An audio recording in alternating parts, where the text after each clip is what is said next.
Started with 500, on my way to a meal, closed over 100 deals. Can't change us. It's the game changers. It's the game changers. You want to ask yourself every single day, am I doing everything possible to reach that goal? Don't get too far of yourself. Stay in the moment, stay grounded, and continue to push every single day. Welcome to the Game Changer Podcast. I'm your host, Elijah Bryant, and we got a special guest with us today. We got Daniel Martinez in the building. How you doing? I'm happy to be here, man. I'm excited. Welcome. So we did 2 podcasts already, focusing on me, so we get to switch it around this time. So That's right. Let's talk about your upbringing. I grew up outside Chicago, not necessarily in Chicago, but outside Chicago. I would say I was blessed because I grew up in a private school, which not a lot of people get access to that. Yeah. But when I was a teenager, I used to participate with the church and stuff in the area, and I necessarily didn't experience a rough upbringing, but I saw it when I was helping it during that time. So I have perspective, but a lot of people that grew up in private schools, they don't have that perspective. So Yeah. I realized what people have to go through sometimes in life that maybe not seem fair 100%. But I didn't have to go through that individually, but I always saw it as it gave me perspective of real struggle, and that motivates. Did you have any hustles growing up? Video games, to be honest. I played a lot of Call of Duty, and it was a big problem.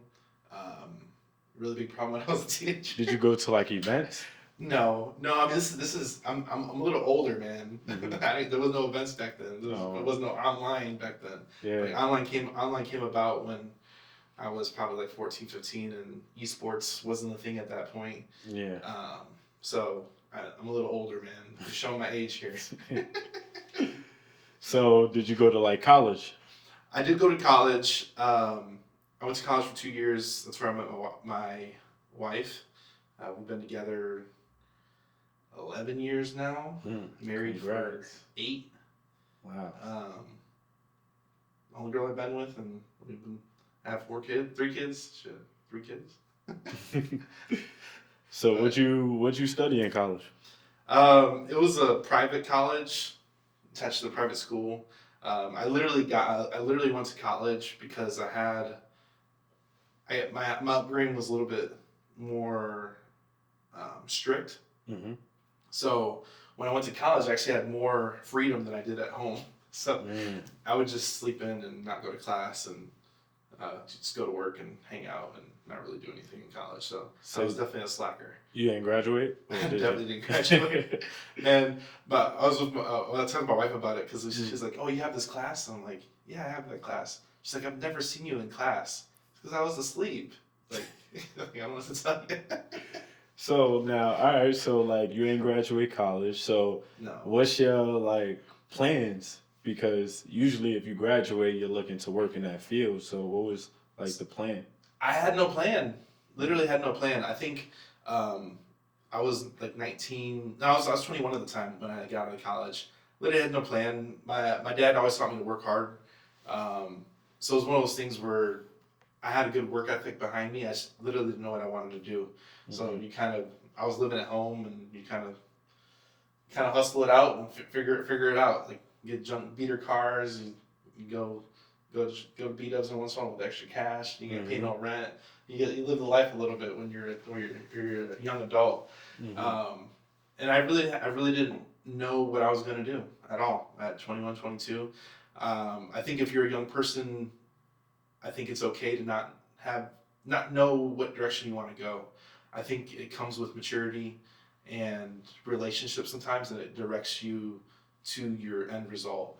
And I had no direction until I was about 25-ish. So what was the change? Oh, this is a good one. The change was a woman, man. A woman will straighten you out real quick. And that's the biggest thing. So when I was dating my wife now, I was immature. I mean, I was still playing video games, doing all this crap. And my wife is just I knew she liked me, but it was one of those things where she didn't like dealing with all that nonsense, And I'm like, to keep her, something has to change up here. And it was one of those things where I knew something had to change inside of me, so I kind of like remolded myself to kind of keep her around, which I guess it worked. We're still here. So did she tell you like look into like real estate? Is that how you got into real estate? No, not even at all. I got into trucking. You did trucking first. I didn't know that. Yeah, so I was a forklift operator with my forklift license. Nobody knows I'm a forklift operator. Like, yeah, you see that joke? No one knows I'm a forklift operator. So it was one of those things where I used to load up trucks. I was really good at it. I enjoyed the hustle, but this is in Chicago. Like it was cold. I could If you work the docks, it is cold. Yeah. It's cold. So I did that for 2 years. My wife's like, I got engaged to my wife. She's like, I want to move to Atlanta. I have family in Atlanta. Can we make the move? I'm like, hey, my job's got a terminal in Atlanta. Let's just go. So I transferred with my job, same company, to another terminal, which not a lot of places have that. So I made the move. And when I got to Atlanta, they're like, you want to be a truck driver? And I'm like, I was avoiding snow. I hate driving in the snow. Yeah. And Atlanta ain't got no snow. Rarely. And you get snow like once every 2 years sometimes, and it just doesn't stick. So at work, they're like, hey, you get a raise, and you got a week off for training, and you get to shadow people and mess around, and all the drivers, they all lag around the dock, just kind of chilling around, like, yeah, I could be a driver, let's try that. So I became a driver, and I was in truck driver training, and my trainer, he looked at me. We're doing all the tests, and he's like, he is going over all the essentially the training to get your license. He goes over the book training. You have to do drive around and practice and all that stuff. And my trainer looked at me, and he's like, you're not a truck driver. I was like, dude, what do you mean? He's an older guy. He's like, dude, I've been training truck drivers for like 15 years. You're not a truck driver. I'm like, bro, just leave me alone, bro. I'm working here. Because like I recognize things. I pattern recognize a lot of things quickly, and I pick up things pretty fast. So he's going through the whole program. And I'm just rattling off all the answers. So he's like, "You're not a truck driver." I'm like, "Let me cook," So how long after that did you get into real estate? So I made it. I truck drove for 2 years, and I probably should make this shorter. I'm digging in a little bit. But I truck drove for 2 years, and then I wanted to start my own business. So I had a CDL. I knew about trucking. I knew to drive a truck. I'm like, let's start a trucking business. So started a trucking business, was my first business. Complete failure, fell on my face. I lost like $100,000. Debt to my ears. And then I was just literally spinning my wheels. So I was driving, and I'm like, I have to do something else. So when I finished to start driving, I was just music. And I was like, podcast. I have to listen to podcasts that kind of change the way I think and learn about new things out there. So started listening to real estate podcasts, and while I was driving, because you have a lot of free time. So literally podcasts got me into the game, which is why I'm really adamant about podcasting as a general, because I'm a product of it. So podcasting got me into real estate, and then I've been doing real estate for 6 years now. And then to start doing podcasting 4 years ago. And so from watching that podcast, like what inspired you into taking action? And then how long did it take to get that first deal? So it took me 7 months to get my first deal. And it was extremely hard, but a lot of it was the education side. I didn't know what to do. I didn't know nothing about wholesaling, like you hear terms like that, contract paperwork, and you just kind of fall forward. And through failure a couple times, had a bunch of deals fall out of escrow and lost money on deals that I didn't have. All go through it. All go through it. And it's just been an interesting journey for the last 4 years, and it's just been a lot of lessons. Yeah. And just pushing through the pain, What was that first deal? You laugh at this. Is an info lot. Right. It was an info lot in, I think it was north of Tampa. I still never seen the lot. I should go find out the address and see how far it is, because that might be a video right there. Because I've never seen the lot to this day. I sold it. How'd you get in contact? Like, what made you pick even Tampa? So I was doing my trucking business at the time, so I didn't have a lot of time allocation. Yeah. So I heard about PPC. So I put up a Carrot website. I ran like $5 a day of ads, and in Atlanta, and a seller from Atlanta owned a property in Florida. And I'm just like, I underwrote it, got under contract, ended up selling it through Facebook Marketplace, which still works to this day. It still works. Sold it on Facebook Marketplace like 2 weeks later, and I made $6,000. Wow. Infill lot, land deal. First deal. First real deal. estate. First deal, land deal, and infill lot in Florida. And now the rest is history. So what happened after that? Like, what was your next steps after that? It was a lot of learning. I ended up partnering with somebody, and then we ended up doing big subdivides and stuff like that. So I ended up partnering for a couple of years, but now we've split off and we're doing our own thing now. Yeah. So in terms of the like subdividing deals, what does that look like? I am a huge fan of subdividing. It's a way to value add and create value out of nothing. I've done a lot of deals like that, and it's just Texas has a rule that anything 10 acres or more you can cut up into lots as long as it has enough frontage. And different roads and counties and cities have different requirements, but once you understand what the rules are, you can pretty much do it anywhere in Texas. And I've done a couple smaller lots where we cut up a 10 acres into 11 lots, which takes a little bit of entitlement process, but it just takes time and a little bit of entitlement cost and effort, and kind of go through the process. And what does those spreads look like? I know they got to be bigger if you're getting 10 acres and subdivided into 11 lots. Like, yeah, so this 10-acre deal, I've been working for a year and a half. I'm still working it. It's been fun, but there's been money on it, man. We cut up 10 acres, got it for $225. I paid the wholesaler $50K. I cut it into 11 lots. I sold 4 lots off of it. My lender was getting a little antsy because it was a long time, so I ended up refining it with another lender. Now I'm putting mobile homes on some of the lots, and now I'm monetizing it that way. So it's just kind of been a deal where we've been working on it for a long time. But is this going to be like your biggest subdivision deal?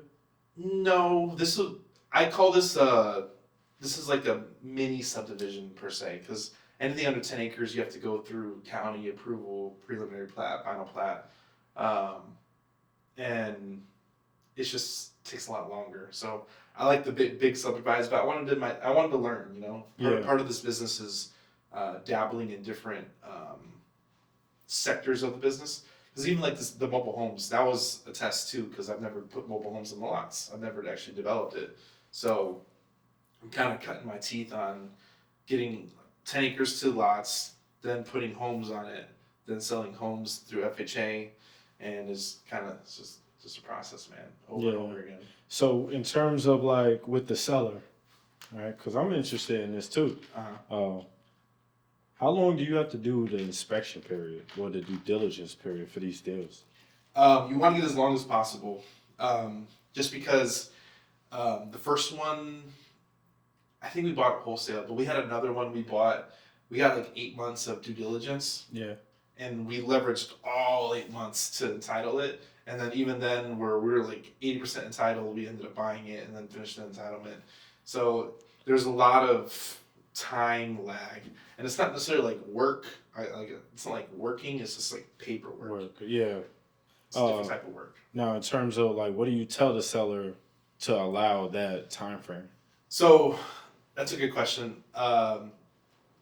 You tell them that I'll pay your price if you give me time. like I could lowball you. Yeah. Like, I don't want to lowball you. Like it's worth this price if I can value add. So if you give me the time and allocation to value add the property, I'll give you your price. And then it's kind of having the conversation. So in terms of pricing for those, how do you even determine pricing? It's land, man. It's so subjective. I like land as a whole because this is how I teach land is that if you comp the land and it's worth 100,000 and you get it for 40, if it sells for 80, if it sells for 120, but you really don't know, 100 is just a guess. Yeah.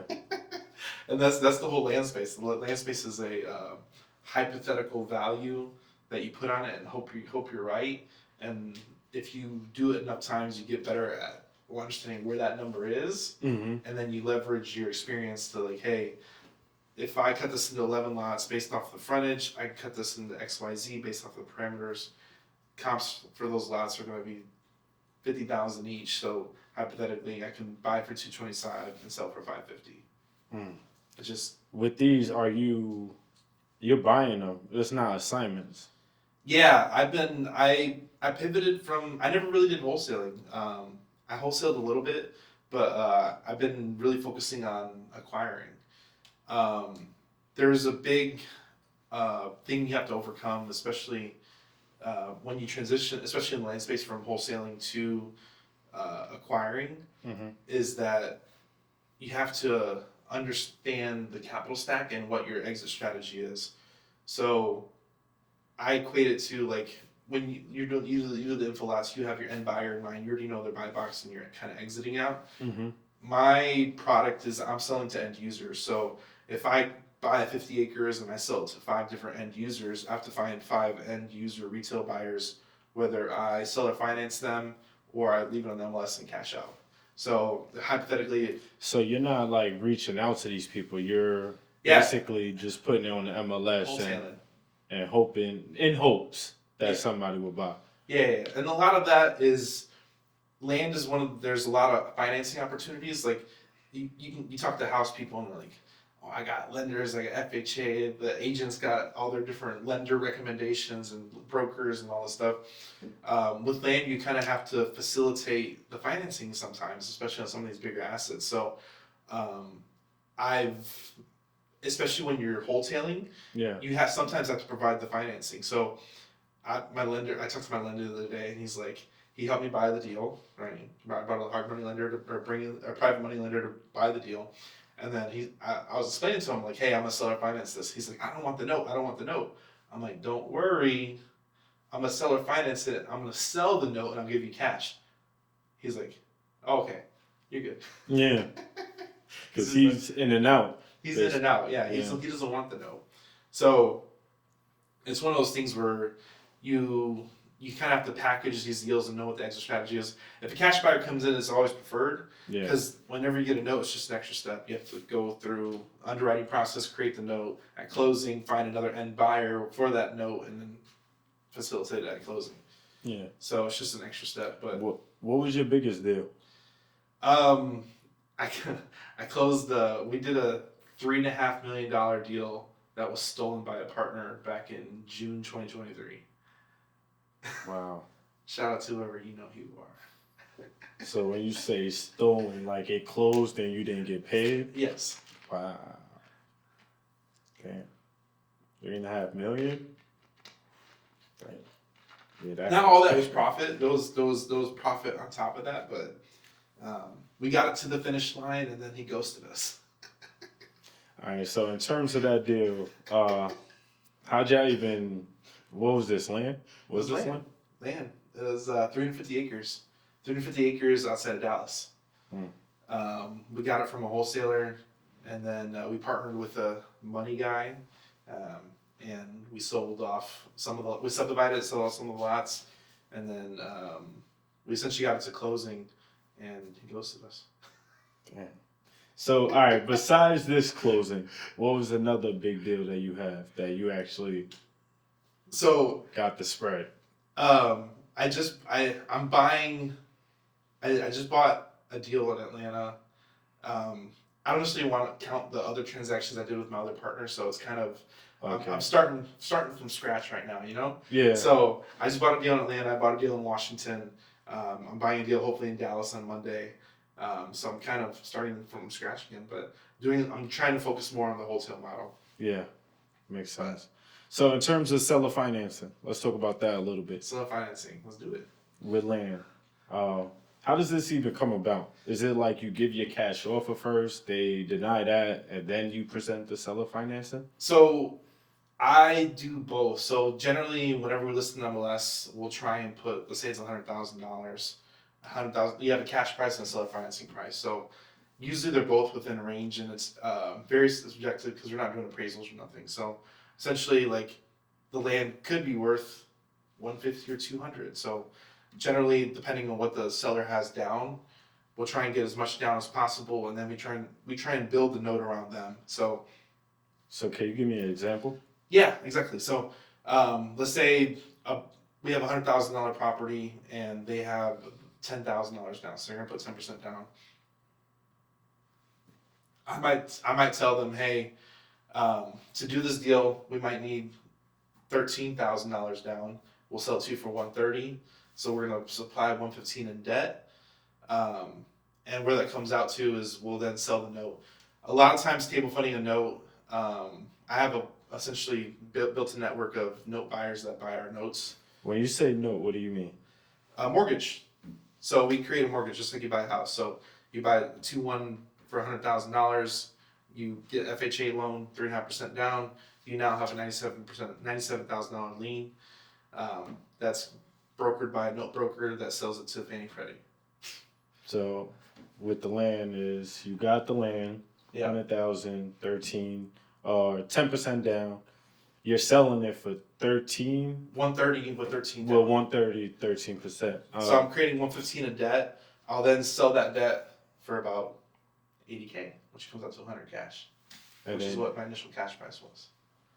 Okay, so let's break down the deal that you've done with seller finance, or if you've done them with. Okay. Yeah. I've done a lot of deals. Like I just sold a note a few weeks ago off of one of my transactions. So we did in the prior organization we did multi 7 figures in note creations in a year. So we create a lot of notes over the depth of it. And I'm looking to create more. So There's a lot of seller finance buyers for land. yes, because there isn't financing out there. There's not a lot of financing options. So how do they get financing? we provide it. Okay, with the note. Okay. We create the note around that borrower. So Is there any time where they defaulted? yes. The note we just sold. We just sold the note. And he's a month behind, so my note buyer is asking me if I could reach out to him. So not that he's in default, but he's a month behind. But it's pretty funny. But So it's usually from when they default, it's the payment that they can't pay, the monthly payment. this borrower, he's funny. His payment's like $600, and he'll put like 200, and then he'll put like 600, and then he'll do he does like he'll do like half payments and partial payments and do extra payments, and then his payments due on let's say the first of the month. So he might make 600, and then I'll do like 200 on the 15th, and then the next payment's on the first, which is another 600. He'll do like 600 on like the 5th. So now he's late. Yeah. He's just a funky borrower. So in those cases, you still have to pay that first payment though, right? When I'm newly creating a note, no. So how do you structure that without having to pay that first note? You get what I'm saying with the actual seller? So the note buyer comes in and facilitates, like he gives me cash for that debt, and then I use that cash to pay off the underlying seller, or lender, or whatever lien I have, or pocket the money. That's profit. So does it go into your name, like the deed? Yes. So let's say the cameraman. Sorry, I don't mean to use your name. So me and you do the deal. The cameraman's a note buyer. I do the deal with you. I create the debt. I lend you the money.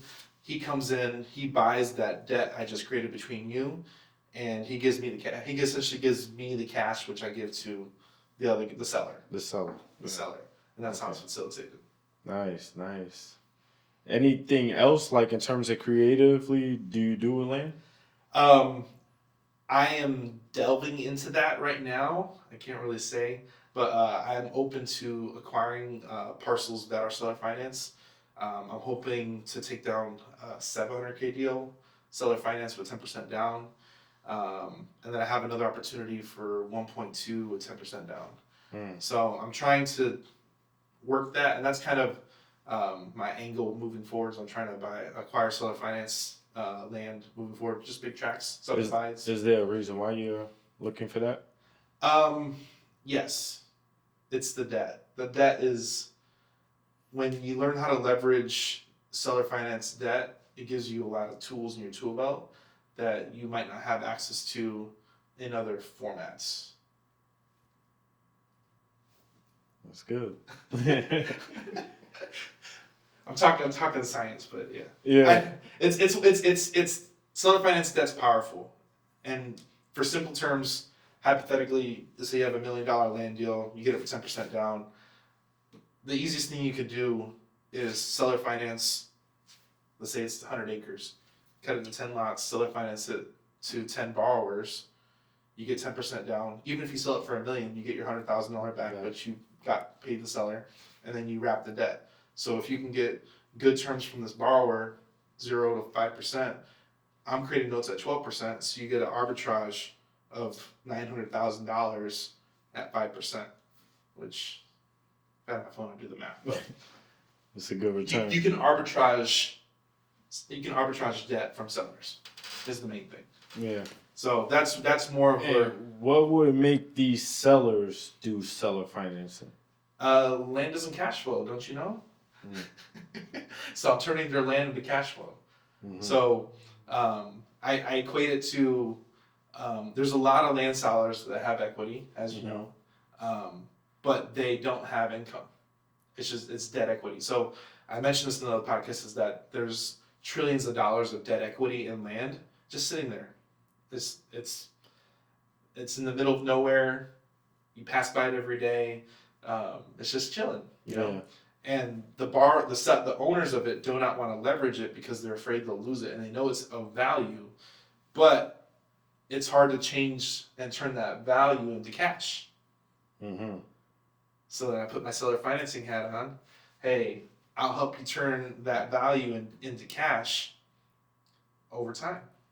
And you still have the equity, basically. And you still have the equity, and you still get paid, and you can get your price, and it's a win-win scenario because you have to understand their position. Their position is they have a lot of money, but it's locked up in this deal.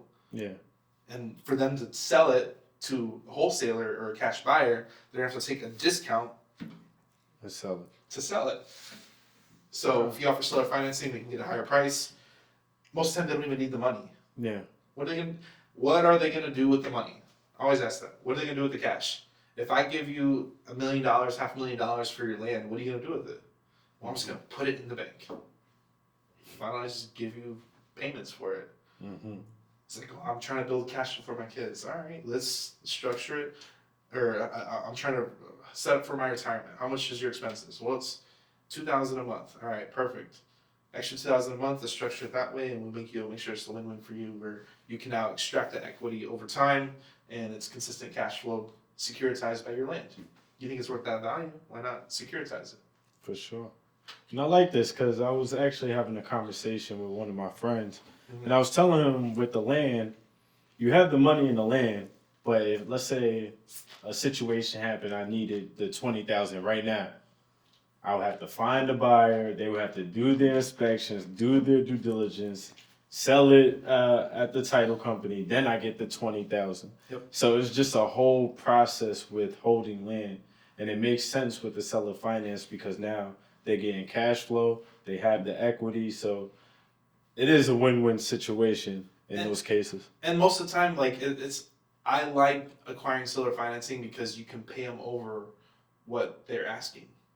Like I've made offers where like I make stupid offers in land because